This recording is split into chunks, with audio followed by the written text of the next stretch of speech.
रोज मंदिर जाने के क्या हैं फायदे? हिंदू मान्यता के अनुसार रोज सुबह उठकर स्नान करके ब्रह्म मुहूर्त में मंदिर जाने से ब्रह्मा ज्ञान की प्राप्ति होती है। इससे व्यक्ति का मानसिक विकास होता है। एकाग्रता बढ़ने के साथ ही व्यक्ति की याद रखने की क्षमता भी बढ़ती है। नियमित रूप से मंदिर जाने पर व्यक्ति का तनाव भी कम होता है। मंदिर जाने के एक नहीं अनेक हैं लाभ। प्रतिदिन पूजा करने से मिलते हैं यह 30 लाभ। अक्सर देखा गया है कि लोग रोजाना मंदिर जाना पसंद भी करते हैं। कुछ अपने मन को शांत करने के लिए तो कुछ भगवान की पूजा करने के लिए जाते हैं। बता दें कि मंदिर का अर्थ होता है मन से दूर कोई स्थान। ऐसे में कुछ देर आंख बंद कर मौन रखना बेहद लाभदायक होता है। लोग मंदिर के पीछे छिपे विज्ञान और आध्यात्म को नहीं जानते हैं। सुबह सुबह मंदिर जाने से कई लाभ होते जैसे हैं। व्यस्त जीवन शैली की वजह से लोग मंदिर नहीं जा पाते हैं। ऐसे में लोगों ने अपने घर के अंदर ही एक छोटा सा मंदिर बना लिया है। ज्यादातर लोग भगवान को याद करने के अलावा पूजा पाठ भी अपनी इसी छोटे से मंदिर में करते हैं। घरों में मंदिर होना बेहद शुभ है। इससे आप सकारात्मक ऊर्जा से भरे रहेंगे। मंदिर से सिर्फ आध्यात्मिक लाभ ही नहीं बल्कि यह स्वास्थ्य के लिए भी बेहद लाभदायक है। कई लोगों को इस लाभ के बारे में जानकारी नहीं होती है, लेकिन मंदिर जाने की वजह से एक नहीं बल्कि अनेक फायदे हैं। एक, यदि आप प्रतिदिन मंदिर जा रहे हैं तो आप अपने जीवन में आने वाली उन घटनाओं से बच सकते हैं जो कि आकस्मिक आती है, जैसे दुर्घटना, हत्या, आत्महत्या जैसी नकारात्मकता आपकी जिंदगी से दूर रहेगी। 2, मंदिर जाने वाले व्यक्ति के मन में भरपूर सकारात्मकता और आध्यात्मिक बल होता है, जिसके चलते उसके आसपास नकारात्मक ऊर्जा उसके पास भटकती भी नहीं है। आप इस ऊर्जा को भूत पिशाच कह सकते हैं। मंदिर जाने वाला भयमुक्त जीवन जीता है। 3, यदि आप प्रतिदिन मंदिर जाते हैं तो आप पर किसी भी प्रकार के ग्रह और नक्षत्रों का कोई बुरा प्रभाव नहीं पड़ता है। ग्रह बाधा से आप मुक्त रहते हैं। मंगल दोष, शनि या अन्य किसी ग्रह की बाधा है, 7.5 अड़ाया या राहु की महादशा चल रहा है तो घबराने की जरूरत नहीं। 4, मंदिर में जाकर आप मंदिर के नियमों का पालन करते हैं। व्रत, उपवास और पाठ में विश्वास करते हैं। सोच समझकर आहार करते हैं तो आपको किसी भी प्रकार का रोग या बीमारी नहीं होगी। 5, मंदिर जाकर मन में विश्वास और आत्मबल का संचार होता है, जिसके कारण मन में किसी भी प्रकार का दुख या शोक नहीं रहता है। व्यक्ति सभी परिस्थिति में संभाव से रहता है। संभाव अर्थात ना तो भावना में बहता है और ना ही कठोर होता है। हर परिस्थिति उसके यह सामान्य होती है। 6, मंदिर जाने से व्यक्ति में सही और गलत को समझने की क्षमता होती है। वह किसी भी प्रकार की फालतू लड़ाई झगड़े में नहीं पड़ता है। जैसे रास्ते में पड़े पत्थर या गड्ढे को देख लेने के बाद हम अपनी गाड़ी को उससे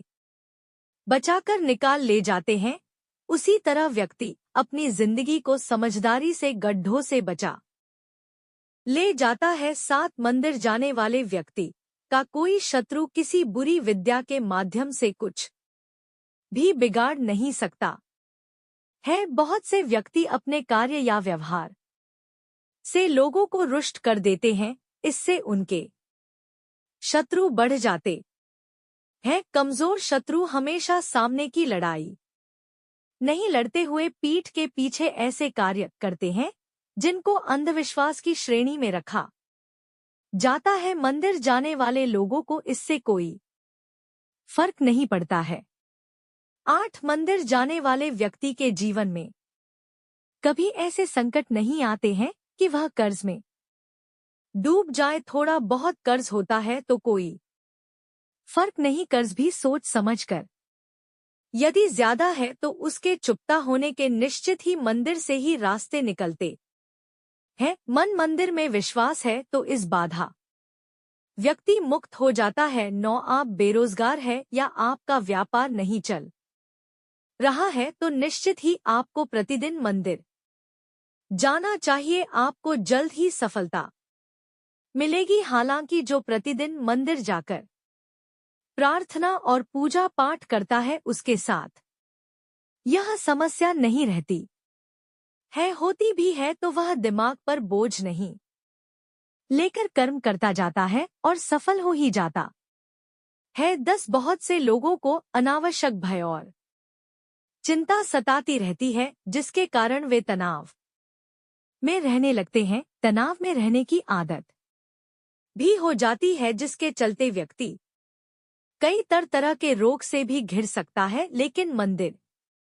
जाने वाले के दिल और दिमाग में यह सब नहीं रहता है। 11 प्रतिदिन मंदिर जाने वाले में मन और मस्तिष्क में कलह क्रोध नहीं होता है। घर के दूसरे सदस्य यदि उससे झगड़ा करते हैं या घर में गृहकला कर माहौल को खुशनुमा बना देता है। 12 प्रातःकाल पैदल ही मंदिर जाने से व्यापार भी होता है और हमें प्राणवायु भी अच्छे से प्राप्त होती है। प्रतिदिन सूर्य की धूप के स्पर्श से सेहत में सुधार होता है। 13 मंदिर में घंटी की टंग करीब 7 सेकंड तक गूंजती है जो मन मस्तिष्क से विषाद हटाकर शांति प्रदान करती है। ऐसा भी कहते हैं कि छोटी घंटी से हमारा पित्त दोष संतुलित होता है। साथ ही ध्वनि से भी बैक्टीरिया नष्ट हो जाते हैं।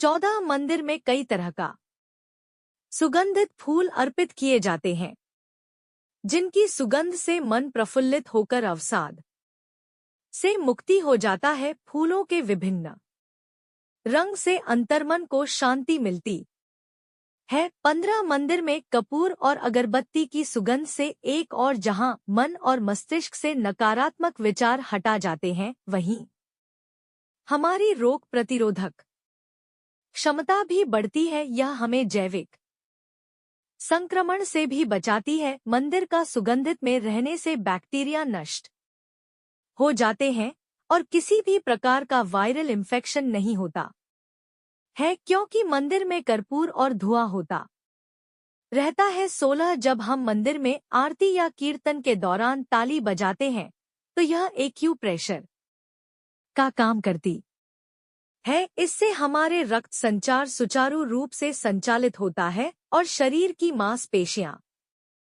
भी मजबूत होती है। 17 आरती या चालीसा को जपने पढ़ने से हमारा वाणी दोष भी दूर होता है। ओम के उच्चारण से हमारा चित्त एकाग्र होता है। 18 आरती के बाद शंख बजाया जाता जो श्रद्धालुओं के लिए बहुत सुखदायी और स्वास्थ्यवर्धक है। शंख बजाने वाले के फेफड़े मजबूत होते हैं। 19 आरती के बाद देव देवताओं भारत माता आदि के जयघोष से आत्मविश्वास के साथ ही देशभक्ति जागृत होती है। इसी के साथ हर मंदिर में गौरक्षा और गौ हत्या बंद होने करने का संकल्प भी लिया जाता है। 20 आरती लेने से हमारी हथेली की कोशिकाओं को दिव्य ऊष्मा मिलती है और हमारे भीतर पल रहे सभी विषाणु और जीवाणु समाप्त हो जाते हैं। आंखों पर हथेलियां रखने से गर्माहट आंखों के पीछे की सूक्ष्म रक्त वाहिकाओं को खोल देती है और उनमें ज्यादा रक्त प्रवाहित होने लगता है जिससे हमारी आंखों 21 आरती के बाद ज्योति बढ़ती और दंडवत प्रणाम करने से हमारे मन में विनम्रता और श्रद्धा का भाव जागृत होता है। अहंकार और घमंड का नाशा होता है। 22 भगवान के दर्शन पूजा और आरती के बाद हमें तुलसी मिला चरणामृत पंचामृत और प्रसाद मिलता है। यह चरणामृत और पंचामृत हमारी सेहत के लिए बहुत ही फायदेमंद होता है। आयुर्वेद के मुताबिक यह चरणामृत हमारे शरीर के तीनों दोषों को संतुलित रखता है। चरणामृत के साथ दी गई तुलसी हम बिना चबाए निगल लेते हैं, जिससे हमारे सभी रोग ठीक हो जाते हैं। 23 मंदिर में भगवान की परिक्रमा से जहां सेहत के लाभ मिलते हैं, वहीं यह धरती के गुरुत्वाकर्षण की शक्ति से जुड़कर हमारे शरीर का तनाव नी जाता है। इसी के साथ ही में गुंबद और उसके कलश से प्रवाहित हो रही ऊर्जा हमारे शरीर को प्रभावित कर सकारात्मक ऊर्जा प्रदान करती है। 24 मंदिर भूमि को सकारात्मक ऊर्जा का क्षेत्र माना जाता है। यह ऊर्जा भक्तों में पैर के जरिए ही प्रवेश कर सकती है, इसलिए हम मंदिर के अंदर नंगे पांव जाते हैं। 25 मनोकामना का दोहराना। मंदिर में जाकर जब हम अपनी मनोकामना को बार बार दोहराते हैं, तो हमें मंदिर की सकारात्मक ऊर्जा का साथ मिलता है और इससे प्रकृति सक्रिय होकर हमारी मनोकामना पूर्ण करने लग जाती है। 26 हर मंदिर में पीपल, बरगद, नीम, केला और तुलसी आदि के वृक्ष रहते हैं। इन वर्षों में हम जल अर्पण करते हैं या उन्हें हम नमस्कार करते हैं। इन वृक्षों में भरपूर ऑक्सीजन के साथ ही दिव्यता होती है, जो हमारे मन और मस्तिष्क को स्वस्थ करते हैं। इससे हमारे मन में शांति आती है। 27 मंदिर में दिए गए दान के अनेक लाभ होते हैं। दान से हमें कृप नहीं रहती है और हम चीजों के प्रति आसक्ति नहीं पालते हैं। इसी के साथ ही हमारे सामाजिक दायित्वों का भी निर्वाह होता है। 28 मंदिर जाने से हमारी सामाजिक प्रतिष्ठा बढ़ने के साथ ही जान पहचान भी बढ़ती है। 29 मंदिर जाने से हमें पंचांग और तीज त्योहारों की जानकारी भी मिलती है। 30 मंदिर जाने से धार्मिक ज्ञान भी बढ़ता है, क्योंकि वह पर गीता, वेद, उपनिषद आदि के बारे में जानकारी भी मिलती रहती है। दोस्तों, वीडियो अच्छी लगी हो तो लाइक करें और चैनल को सब्सक्राइब करें।